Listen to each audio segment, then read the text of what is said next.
আসসালামু আলাইকুম, welcome back to my channel. আশা করি সবাই ভালো আছেন। আজকে আপনাদের সাথে শেয়ার করছি টমেটো সস রেসিপি।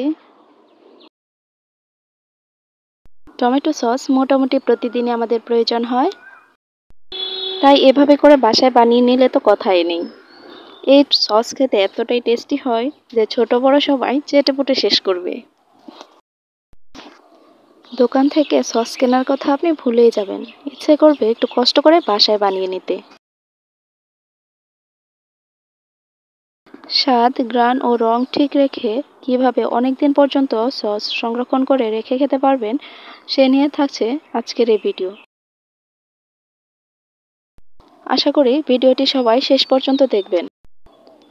ভালো লাগলে লাইক, কমেন্ট এবং শেয়ার করে দিবেন আর চ্যানেলটি সাবস্ক্রাইব করার অনুরোধ রইল। টমেটো সস তৈরি করার জন্য এখানে আমি 2 কিলো পাকা লাল টমেটোগুলি নিয়েছি। টমেটো খুব বেশি পাকা হলে টমেটো সস খুব তাড়াতাড়ি নষ্ট হয়ে যাবে, এজন্য ভালো দেখে টমেটো নিতে হবে। টমেটোগুলি 4 ফালি করে কেটে নিয়েছি আর টমেটোর বোটার কাছে যে সাদা অংশটা থাকে সেটা ফেলে দিয়েছি। এটা ফেলে দিতে হবে, না হলে টমেটো সসটা তাড়াতাড়ি নষ্ট হয়ে যাবে। চুলায় একটা কড়াই বসিয়ে এর মধ্যে টমেটোগুলো দিয়েছি আর দিয়ে দিচ্ছি এর মধ্যে 3টে রসুন কোয়া ছাড়িয়ে নিয়েছি আর দুটো পেঁয়াজ একটু বড় করে কেটে দিয়ে দিলাম আর দিচ্ছি 3 টুকরা দারুচিনি। এগুলি দেওয়ার কারণ সসের মধ্যে খুব সুন্দর একটা ফ্লেভার আসবে। এখন ঢাকনা দিয়ে সিদ্ধ করে নিব। আমি কিন্তু টমেটোর মধ্যে পানি ব্যবহার করিনি, পানি ব্যবহার করা যাবে না, এতে টমেটো সসটা তাড়াতাড়ি নষ্ট হয়ে যাবে। টমেটো সেদ্ধ হয়ে গেছে, এখন চুলা থেকে নামিয়ে ঠান্ডা করে নিব। সেদ্ধ করা টমেটোগুলো অন্য একটা পাত্রে নামিয়ে ভালোভাবে ঠান্ডা করে নিয়েছি। এখন এগুলোকে ব্লেন্ড করে নিব।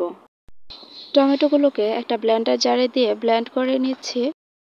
টমেটোগুলোকে খুব বেশি ব্লেন্ড করা যাবে না, এতে টমেটোর বিচিগুলো ব্লেন্ড হয়ে যাবে আর বিচিগুলো ব্লেন্ড হয়ে গেলে টমেটো সস খেতে ভালো লাগবে না।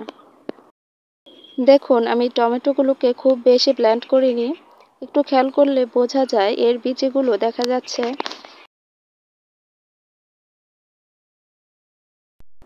এখন এই ব্লেন্ড করা টমেটোগুলোকে একটা স্ট্রেনারের সাহায্যে খুব ভালোভাবে ছেঁকে নিব। টমেটো পিউরিটা ছেঁকে নেওয়ার পরে দেখতে পারবেন টমেটোর বিচি এবং টমেটোর উপরের খোসা আলাদা হয়ে গেছে। এগুলোকে ফেলে দিতে হবে।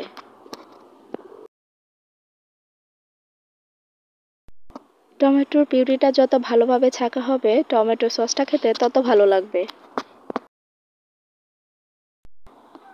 টমেটো সস তৈরি করার জন্য কি কি উপকরণ নিয়েছি সেগুলো প্রথমে দেখিয়ে দিচ্ছি।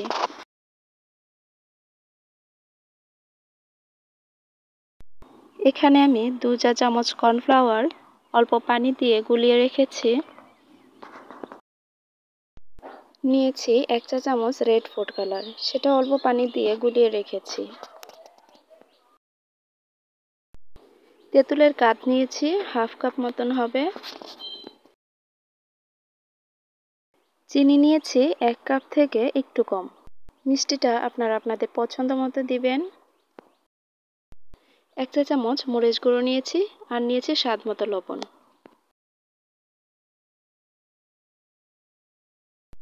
চুলায় একটা প্যান বসিয়ে এর মধ্যে টমেটোর পিউরিটা নিয়ে নিচ্ছি। বলক আসার জন্য অপেক্ষা করব। টমেটো সেদ্ধ করার সময় আমি কোনো পানি ব্যবহার করিনি, তাই টমেটোর পিউরিটা অনেকটাই ঘন আছে। টমেটোর পিউরির মধ্যে বলক চলে এসেছে। এ পর্যায়ে এর মধ্যে দিয়ে দিব চিনি। চিনিটা নেড়েচেড়ে মিশিয়ে নিব। আমি আগেই বলেছি চিনিটা আপনারা আপনাদের পছন্দ মতো দিবেন, যে যেমন সসের মধ্যে মিষ্টি খেতে পছন্দ করেন। বেশ কিছুক্ষণ জাল করে এর মধ্যে চিনির পানিটা শুকিয়ে নিয়েছি। এখন এতে দিয়ে দিব তেঁতুলের কাঠ।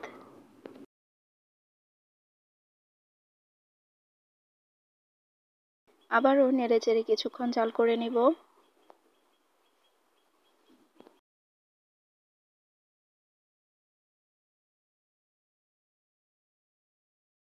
এখন এর মধ্যে দিয়ে দিচ্ছি স্বাদ মতো লবণ আর দিচ্ছি 1 চা চামচ গুঁড়ো মরিচ। সবকিছুকে একসঙ্গে ভালোভাবে নেড়েচেড়ে মিশিয়ে নিচ্ছি। সসের কালারটা আরেকটু সুন্দর হওয়ার জন্য আমি এই পর্যায়ে এর মধ্যে দিয়ে দিচ্ছি রেড ফুড কালার। এ পর্যায়ে টমেটো সসটা নাড়াচাড়ার মধ্যে থাকতে হবে, কারণ প্রচুর ছিটে গায়ে পড়তে পারে। সসের ঘনত্ব ঠিক রাখার জন্য আমি এ পর্যায়ে এর মধ্যে দিয়ে দিচ্ছি আগে থেকে গুলে রাখা কর্নফ্লাওয়ার। কর্নফ্লাওয়ার দিয়ে সাথে সাথে নেড়েচেড়ে মিশিয়ে নিতে হবে, না হলে একসাথে দলা পেকে যাবে। টমেটো সসের ঘনত্ব ঠিক আছে কিনা কিভাবে বুঝবেন সেটা আমি বলে দিব।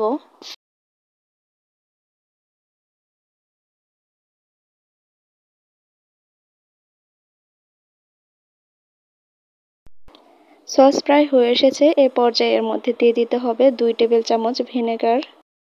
ভিনেগার সসের সঙ্গে খুব ভালোভাবে মিশিয়ে নিব। ভিনেগারটা দিলে টমেটো সসটা অনেক দিন পর্যন্ত ভালো থাকবে।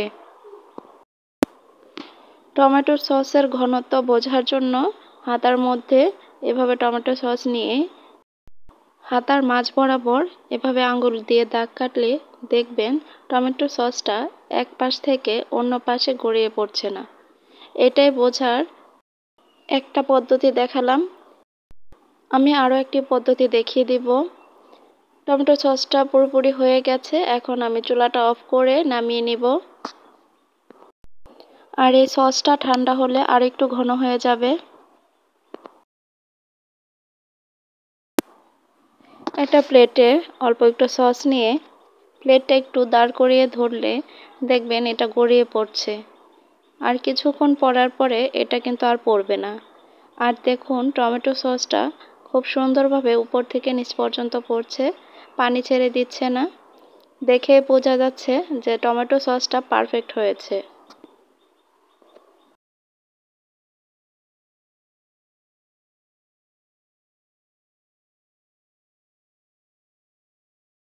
দেখুন টমেটো সসটা দেখতে কতটা সুন্দর হয়েছে। স্বাদ, ঘনত্ব ও রং ঠিক রেখে এভাবে করে বাড়িতে বানিয়ে নিলে দোকান থেকে টমেটো সস কিনে খেতে আর ইচ্ছে করবে না। এই সসটা এতটাই টেস্টি হয়েছে যে আমার বাচ্চারা তো এমনি এমনি খেয়ে নেয়। তো আশা করি সবাই ট্রাই করবেন। সবাই ভালো থাকবেন, সুস্থ থাকবেন। আজকের মতো বিদায় নিচ্ছি। আল্লাহ হাফেজ।